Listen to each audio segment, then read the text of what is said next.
importante também nós conhecermos os luminares desse país. Obviamente, eu sempre vou começar pelas mulheres. Espíritos, pessoas importantes, espíritos importantes que trabalham na disseminação do espiritismo aqui. Nós temos muita presença de Abigail, Adams, Emily Dixon, Clara Barton, que já eram pessoas fantásticas na sua época e que continuam fazendo esse trabalho do esclarecimento espiritual da América.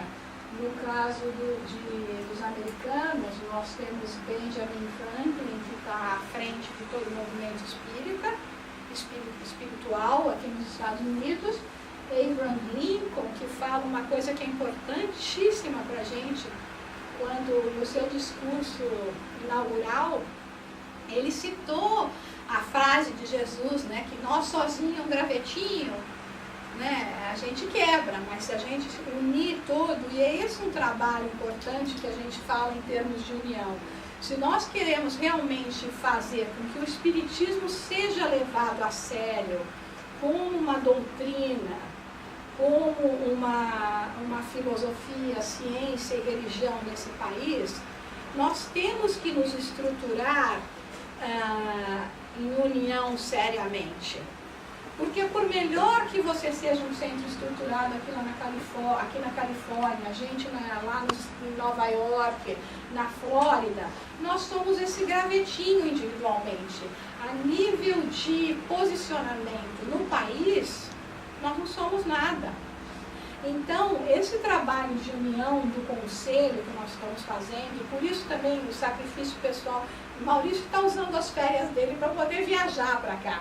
Usando as férias, o dinheiro, o próprio bolso, financiando tudo para a gente poder fazer esse trabalho, porque a gente, é o que a gente quer fazer. Quando a gente vem aqui e fala, gente, se une a gente, não é porque a gente quer dizer, agora nós temos 30 centros já. É porque se a gente não tiver essa consciência de transformar o movimento espírita, não um movimento espírita nesse país, individualmente nós não vamos fazer. Nós nunca vamos ser respeitados. E quando nós falamos isso, eu estou aqui falando hoje, disseminando o trabalho do espiritismo em inglês. Mas nós temos o maior respeito e a vontade de fazer esse trabalho. Por exemplo, uma das coisas do nosso plano também é que nós possamos ter um Spirit Symposium em português e outro em espanhol, porque nós vivemos num país trilingue. Nós estamos dando um impulso agora para o inglês porque não existia, e nós temos que trazer isso para esse país. Mas existe uma comunidade enorme brasileira que precisa ser atendida, hispânica que precisa ser atendida, que são seres humanos necessitados da mesma forma? Sim, ninguém é melhor do que o outro. E até algum tempo atrás, a gente encontrava isso, quando nós abrimos o centro em inglês, a gente foi meio botado de lado. Aqueles lá são elitistas.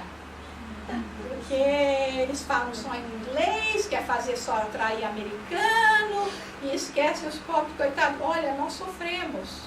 Nós fomos hostilizados por muito tempo, porque fazíamos um trabalho, é um trabalho absolutamente sem glória. Por isso que eu falo, quem quer fazer tem que ser corajoso. É sem glória. Os centros espíritas, nós temos centros espíritas na região que recebem quase 200 pessoas. Eu, quando tenho 40, dou pulo de alegria. Entendeu? Mas só que a gente vai lá plantando a sementinha. Não é... E olha, e garanto para vocês, eu nunca, no mais wild stream, como eles falam, eu podia imaginar que em tão pouco tempo o movimento inglês fosse crescer tanto nesse país. Então, o espiritismo nasceu na América, foi estruturado na Europa, desenvolvido no Brasil e agora saiu para o mundo de novo. Então, sabe, não é nem você vai dizer quem é a pátria, quem é o dono. Então, como a gente está aqui nos Estados Unidos, a gente tem que puxar a brasa para a sardinha deles, falar, você sabia que o espiritismo nasceu nos Estados Unidos? Pronto, ganhei o americano. É o jeito que ele gosta, não tem problema, a gente fala assim, nasceu aqui, é verdade, não estou mentindo. Quase umas fotos. conhecer Leonora Piper, Edgar Cayce. Gente, Edgar Cayce, vocês conhecem a história de Edgar Cayce? Edgar Cayce é o Chico Xavier. Não exatamente o nosso Chico, porque o nosso Chico é excepcional. Mas ele trabalhou anos, nunca cobrou um centavo de ninguém. É uma coisa a história desse homem e o que ele representa no movimento espiritualista aqui nesse país. Que, sabe, a gente não pode chegar e falar, aí as pessoas falam, se a gente começa a falar de Chico, alguém chega pra gente falar, mas olha, Paixão, Edgar Cayce fazia alguma coisa parecida, gente. Ignorância nossa, porque a gente não sabe. Outro dia eu estava assistindo um documentário da vida desse homem. Gente, é uma coisa extraordinária o que esse homem fazia. Entendeu? Dentro do trabalho de assistência e nunca cobrou um centavo também. A gente tem que conhecer essas histórias. Apresentar para o americano Kardec.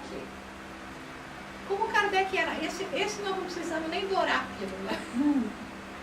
Porque Kardec, apresentar Kardec como Kardec era, já uma escola, tradutor, professor, conhecedor do magnetismo. 35 anos ele estudou magnetismo antes de conhecer espiritismo, a parte do passe.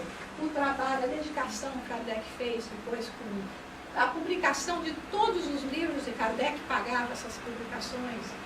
Então, apresentar Kardec como ele realmente é. E Kardec, todo o espiritismo foi tudo saindo de base da Revolução Francesa, dos conceitos de igualdade, liberdade e fraternidade, né? E nós vemos que Emmanuel fala no livro A Caminho da Luz, que o Cristo encontrou na América a sua grande esperança, num campo de regeneração, onde espíritos de boa vontade iriam trabalhar em paz, em fraternidade para a futura humanidade, né? Aonde o cérebro dessa nova civilização se encontrava nos Estados Unidos e o coração no Brasil. Agora vocês vão ver uma coisa muito interessante. Essas duas estátuas que vocês conhecem bem, as duas estátuas, uma que se encontra no Rio de Janeiro, nosso Cristo Redentor, e a outra que se encontra em Nova York, foram doadas e feitas para esses países pelos franceses. E lembra que Emmanuel falava que o cérebro, América, o coração. Vocês sabiam que o Cristo Redentor tem um coração? Vocês já tinham visto esse coração do Cristo Redentor? Não. 9 entre 10 carioca que eu pergunto nunca viram. É tão emocionante, né? Quando eu olho essa imagem, fico pensando o coração nesse solo repleto do Brasil e o cérebro, onde nós sabemos que Emmanuel já não falava que são duas as asas da evolução? O intelectual e o moral. É isso. Nós temos que fazer essa união para que essa mensagem possa sair para o mundo. Só o moral vai dizer, é um povo místico. Só o intelectual não tem o aspecto de ético. Nós unindo a ciência com a religião, esses aspectos, a gente pode fazer isso. Como é que a gente pode realizar isso se nós não trouxermos o espiritismo para cá?